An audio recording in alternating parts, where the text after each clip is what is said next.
हवा से बात करता हुआ।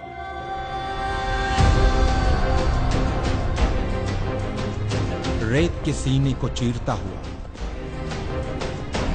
बिजली की रफ्तार से कुछ हिंदुस्तानी सपूतों का एक छोटा सा कारनामा तारीख के पन्नों में अपनी जगह बनाने, आंखों में एक अजीम मकसद लिए अरब की जमीन करबला की तरफ रवां। हल मिन नासिरिन यंसुरना। नबी मोहम्मद साहब के नवासे इमाम हुसैन ने जब करबला में इंसानियत से यह सवाल किया, है कोई जो मेरी मदद को आए? इतिहास ने देखा कि इंसानियत से किए गए इस सवाल के जवाब में इमाम की मदद के लिए अपने घरों से जो हक परस्त निकले, वो रसूल का कलमा पढ़ने वाले मुसलमानों के साथ साथ कांधे पे जनेऊ डाले, माथे पे तिलक लगाए कुछ हिंदुस्तानी ब्राह्मण भी थे। ये वही वीर सपूत हैं जो मदद की शक्ल में हिंदू और मुसलमानों के बीच प्रेम की एक सुनहरी इबारत लिखने करबला जा रहे हैं।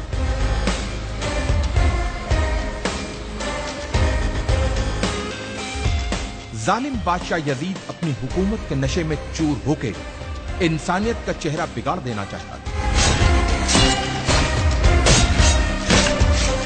लेकिन उसे यह पता था कि जब तक नबी मोहम्मद साहब के नवासे इमाम हुसैन जिंदा हैं, तब तक वो अपनी मर्जी की नहीं कर सकता। उसके इसी डर ने इमाम हुसैन को उनके परिवार के साथ करबला में घेर के उनसे अपनी हुकूमत के सामने सर झुकाने को कहा। जियो और जीने दो की जिंदा मिसाल पेश करते हुए इमाम हुसैन ने यजीद के सामने एक पेशकश रखी कि अगर तुमको मुझसे कोई खतरा हो तो मुझे रास्ता दे दो ताकि मैं हिंदुस्तान चला जाऊं।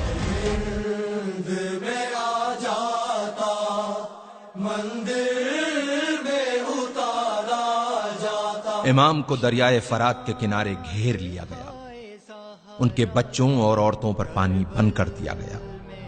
यह सब जुल्म यजीद के खत मिलने के बाद इब्ने जियाद ने इमाम हुसैन पे किए। इमाम की तरफ से भी खत लिखे गए। कहते हैं कि लोग मुसीबत में अपनों को याद करते हैं या फिर मुसीबत में जो साथ दे वही अपना होता है। इमाम हुसैन ने अपने बचपन के दोस्त हबीब को खत लिखकर मदद को बुलाया और दूसरा खत करबला से दूर, बहुत दूर भारत के एक हिंदू राजा के नाम लिखा गया। इमाम हुसैन के बेटे अली इब्ने हुसैन ने अपने भाई भारत के राजा समुद्रगुप्त के नाम लिखा था यह खत। सुनने में अटपटा लगने वाले इस रिश्ते का इतिहास गवाह है। लगभग 1400 साल पहले की बात है। ईरान के बादशाह जो पारसी मजहब से थे, उनकी दो बेटियां थी, मेहरबानो और शहरबानो। मेहरबानो का विवाह भारत के राजा चंद्रगुप्त से हुआ और रानी का नाम मेहरबानो से बदलकर चंद्रलेखा रखा गया। और कुछ वर्षों बाद चंद्रलेखा की छोटी बहन शहरबानो की शादी इमाम हुसैन से हुई। चंद्रलेखा और चंद्रगुप्त के बेटे समुद्रगुप्त उस समय राजा थे जब उन्हें अपने मौसेरे भाई अली इब्ने हुसैन का पत्र मिला।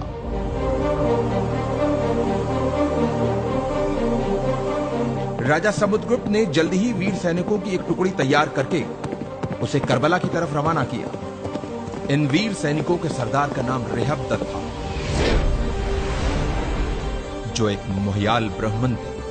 अफसोस, जब रेहबदत अपनी सेना के साथ करबला पहुंचे तो इमाम हुसैन को शहीद किया जा चुका था।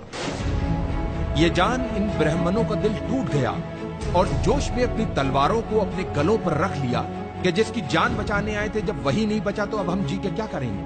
लेकिन इमाम के एक चाहने वाले अरब के वीर योद्धा जनाब मुख्तार के मना करने पे इन वीर सैनिकों ने अपनी तलवारों को अपने गलों से हटाया और मुख्तार के साथ मिलके खूने इमाम हुसैन का बदला लेने के मकसद से दुश्मनों से एक यादगार युद्ध किया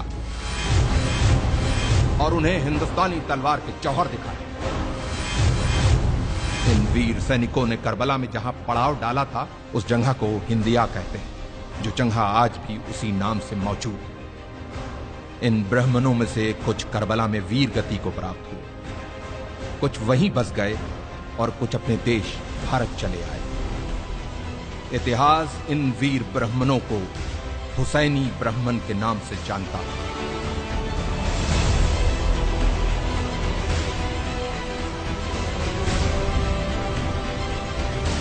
तारीख के पन्नों में दबी हिंदुस्तान और इराक की इस महान कहानी को हमारे लाखों सलाम।